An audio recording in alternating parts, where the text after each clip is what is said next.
Hello, everyone. So happy Children's Day to all. Today we are live with Mrs. Raji Naveen. She's an expert educationalist and whose brainchild Beyond 8 is an alternative school in Chennai, which is steering the future of education by breaking out of classroom concept. Today we are going to talk about more learner-focused education and the dangers of a teacher-focused education. So, Raji, let's start. Tell us a little bit now, more about alternative schooling and now what are some of the myths about it? Uh, Something about alternative schooling, if you would share. Thank you so very much, Jyoti, for inviting me to this beautiful talk. Very nice question to begin with, by the way. Alternative schooling, what are some myths about it, right? Yeah. Usually anything that is alternative, alternative music, alternative medicine, alternative schooling, everything sort of sends this sense of fear, right? People think that it's not traditional, that this is, if you choose it, you won't be going to the same destination that others are going to go to. Very unstructured, something that is not going to be recognized. It's not for the brave, it's only for the brave hearted. It's something scary. So these are all the things that come to our mind when we think about the word alternative itself. And when you think about alternative schooling, it's the exact same sort of, set of emotions that come up. But if you just see the meaning of alternative, the word in the dictionary, it just says more choices. It talks about more possibilities. So actually, it's a very, very positive word where it just tells you that there are so many more ways to reach those destinations, not the exact same destination that people may be choosing, but the destination of your choice. So, alternative schooling, I think the myths are that our fear is our children will not be a part of the crowd. But then if you ask any mom how you want your child to be, she will say, I want my child to be unique. I want my child to stand out. And when you actually look at people who have done great things in this world, they have always stepped out of the normal ways of, traditional ways of success or whatever it is. So I think alternative schooling has a myth that it may not lead you to where the crowd is, but then it enables you to dream, and then it enables you to achieve all the things that all the great people in this universe have achieved. That's how I will.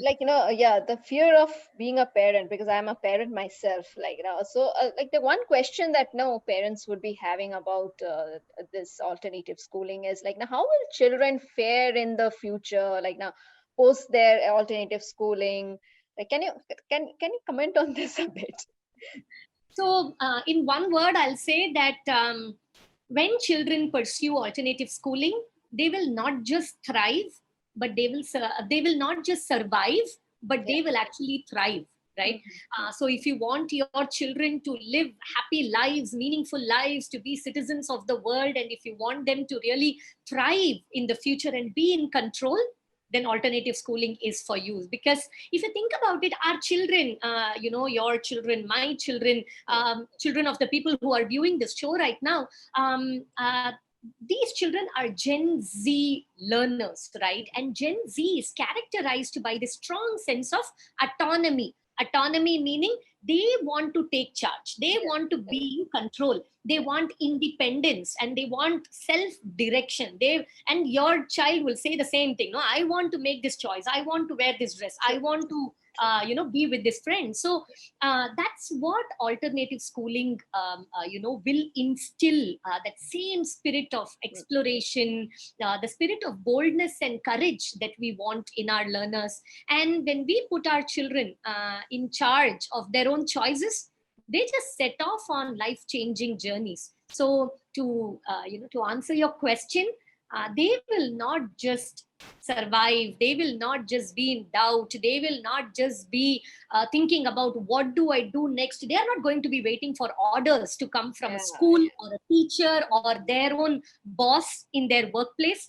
They are going to be self-driven, learners who are in charge of their own lives. Yeah, maybe they will do some introspection, and they will know what they are good at. So Absolutely. yeah, their strengths and their weaknesses. Yeah, yeah. And I think literally, if you think about, why they will do well also, right, Hmm, Jyoti? hmm, hmm, While we can say that, yes, they will do well in all of this, why are they going to do well? Because hmm. first of all, like you rightly said, they will know a lot about what they want to pursue. Yeah, They yeah, will have a better sense of self-worth, yeah. because they are not going to be bogged down by these constant comments of you're not good enough, you didn't do well in physics, you didn't do well in chemistry, you Yeah, didn't do yeah. well in math, oh, I wish you did better. And this Hmm. constant sentence that we say, you can do better, you can do better, Yeah, actually yeah. it reduces their self-worth. So the second thing Hmm. is that they will have a better sense of self-worth, which is needed for anybody to be happy. Of course. And they can manage their freedom well, because Hmm, they are familiar with managing freedom. In hmm. the jobs of tomorrow, in the workplaces of tomorrow, you, and I think in your own organization as well, you will like people who can take charge, who are Yes. Yeah, not waiting for instructions to yeah, be given yeah, to them, yeah. who are thinking creatively, who are saying that, you know what, I see all of this, I understand it, and I think we should do this. And before even saying it, you actually do it. And Hmm, that's the kind of freedom that we instill in children through alternative schooling methodologies hmm, and self direction. If they don't know where they want to go, until 18 we will be okay, right? We will hmm, be okay with them hmm. sitting from 9 o'clock to 10 o'clock in a class, and then Yeah, 10 to 11 in another class. But hmm, suddenly when they are 18 years, we will say, now you have to choose what you want to do during the day. Nobody is hmm, going to actually tell you. hmm. How will they get that habit if they have not been given that freedom? So Yeah, yeah, yeah. that's how they will fare when they pursue alternative schooling methodologies. So when you hear the word school, it is like, you go in the morning, there's a timetable, there's no the set subjects for the day that will be taught. So like now in alternative schooling, like what does a typical day look like for a student or a parent in alternative school? So, before I get to the detail of, Hmm, what the day looks like, hmm. I would like to talk about how the learner is in Yeah, this alternative learning system, right? yeah. So, first of all, learners are allowed agency so that Hmm, they take charge and they determine their own learning pathways. hmm, That's the first thing. hmm. Second is, there is no teaching. There is actually, you replace teaching with coaching, so that Okay. teachers actually listen to the child's voice, they Hmm, build capacity, they collaborate with the children, and hmm, they guide and provide a very supportive environment for learning.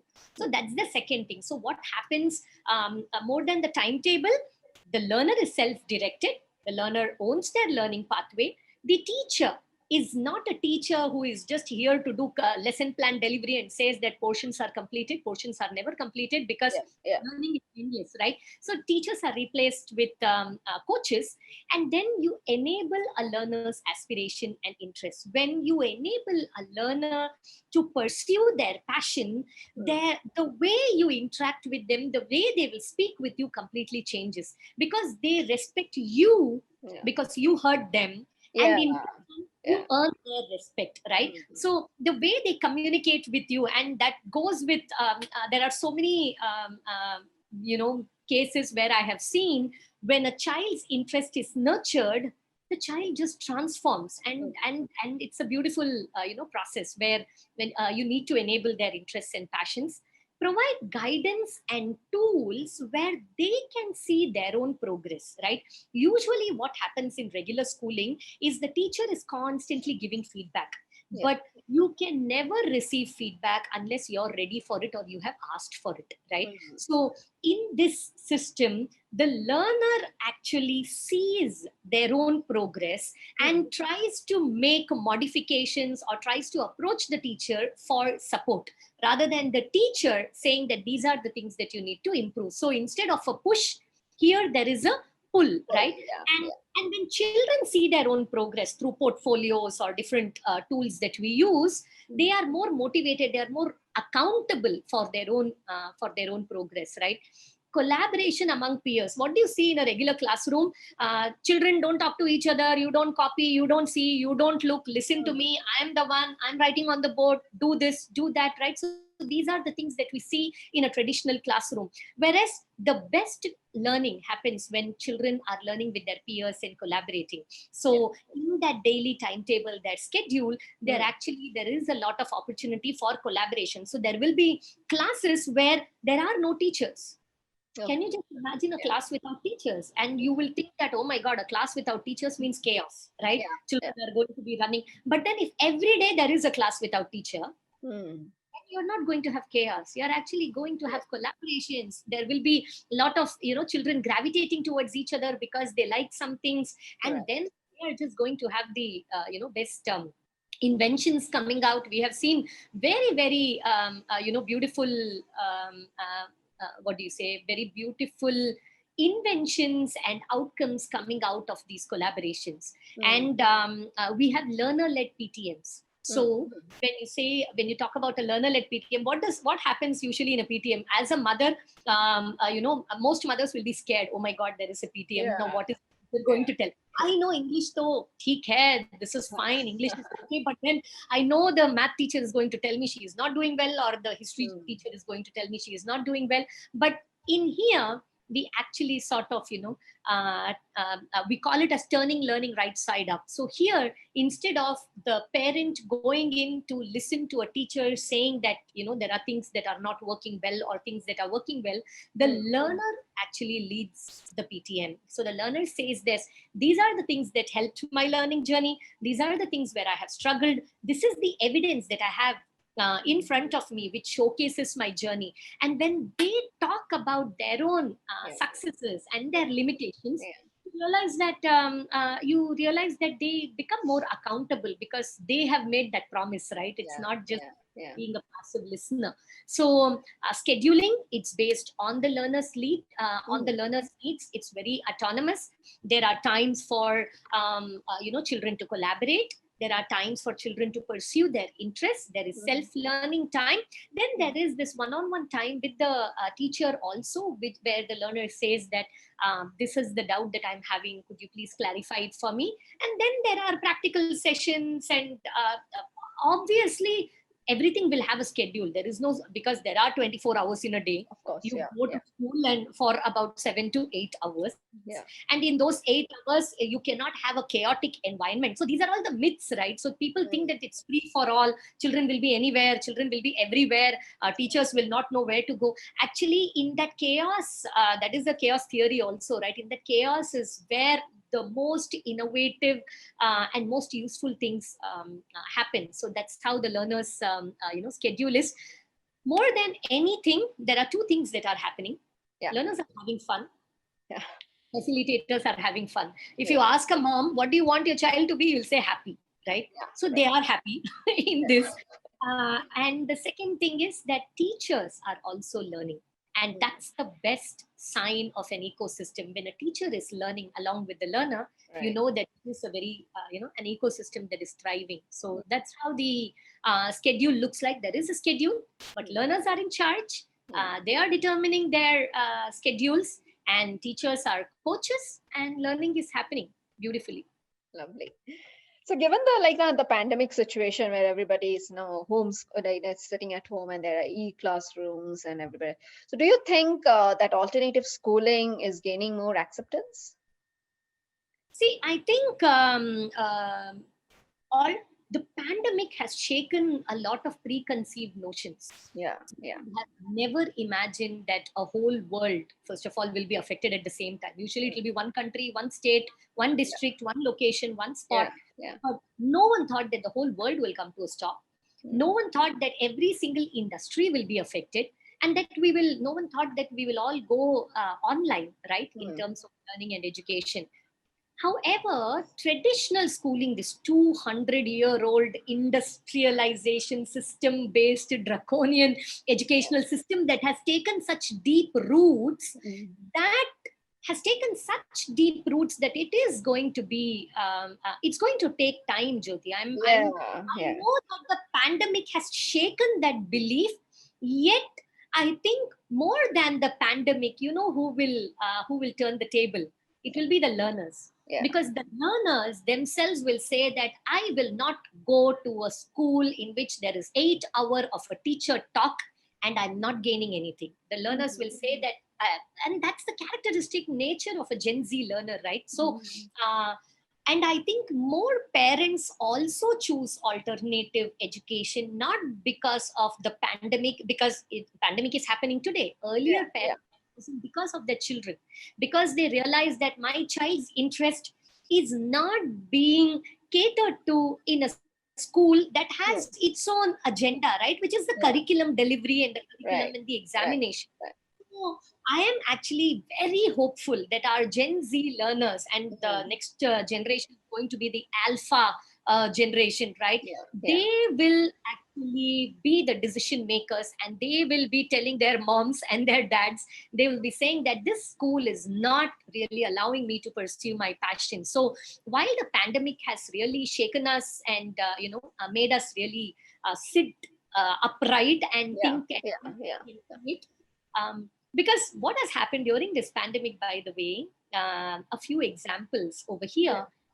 Children have taken charge like nobody's business. In our space, it is the learners who are leading every single club.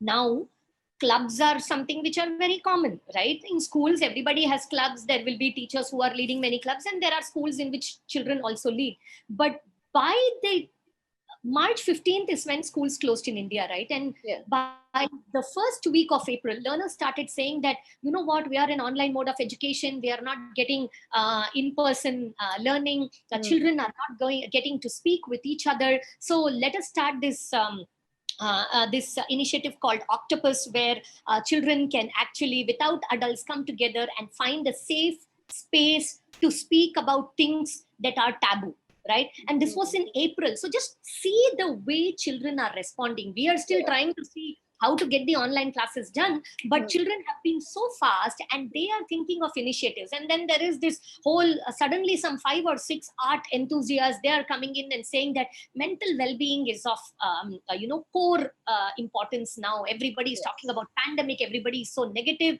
the world has a negative tone to it. So people need positivity in them, and what better than art to heal? And when I say art, it's music, dance, drawing, and all of that, right? So art enthusiasts came together and they said every Saturday we will be actually conducting art sessions for any learner who is interested.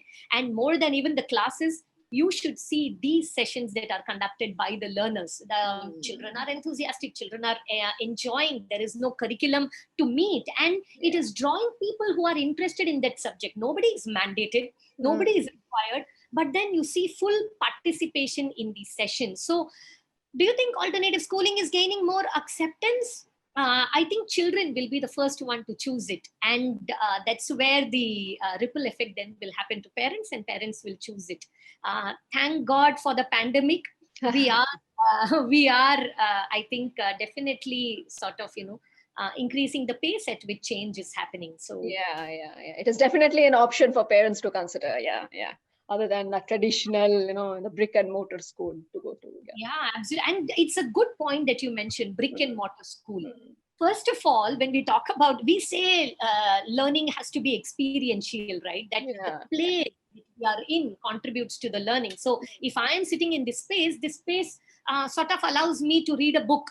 It allows me to listen to a music. But when I go inside the four mundane walls of a classroom, what is it allowing me to do? It is just sort of reinforcing that I have to be boxed in.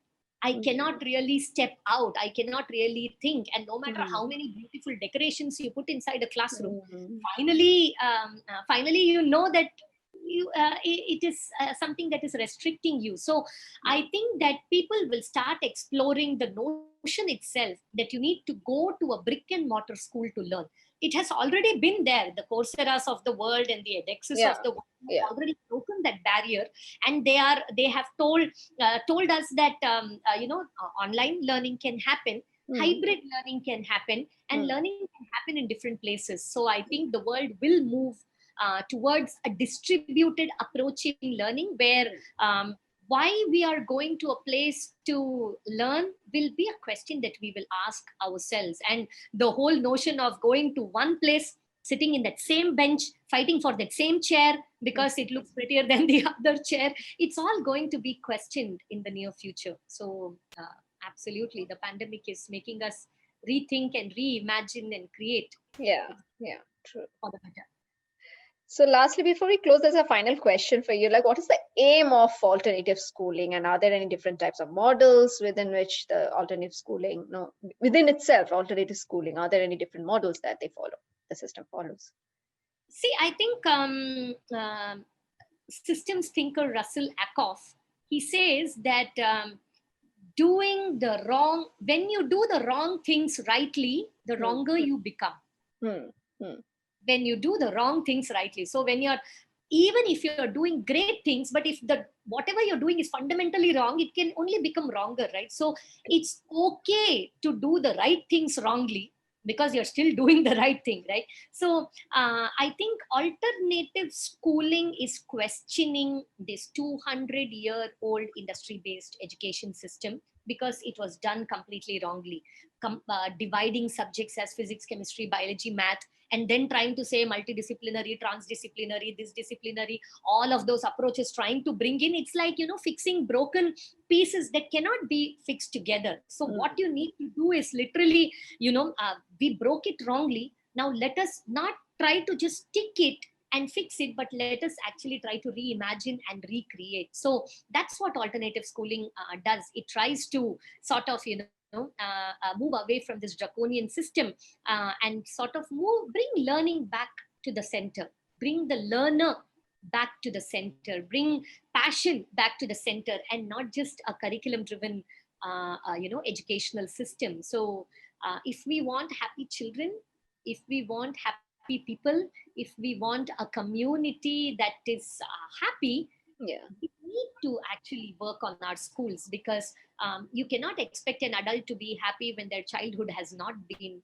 happy. And we all have just 16 to 17 years of a childhood, right? After Sure. which the rest of the 70 to 80 years we are living as adults. So, but somehow we want to do every single thing. The whole 80 or 90 years of our lifetime are based out of these 16 years. So I'm hoping that the aim of alternative schooling is to bring back childhood and give them their childhood again, so that they can thrive as adults when they are ready to become those adults for the next 70, 80 years in their lives. And bringing the light back into the lives of children is what alternative schooling does. And no matter which way you do it, you can use a Waldorf methodology, you could use Reggio Emilio style of learning, you could use Montessori approaches.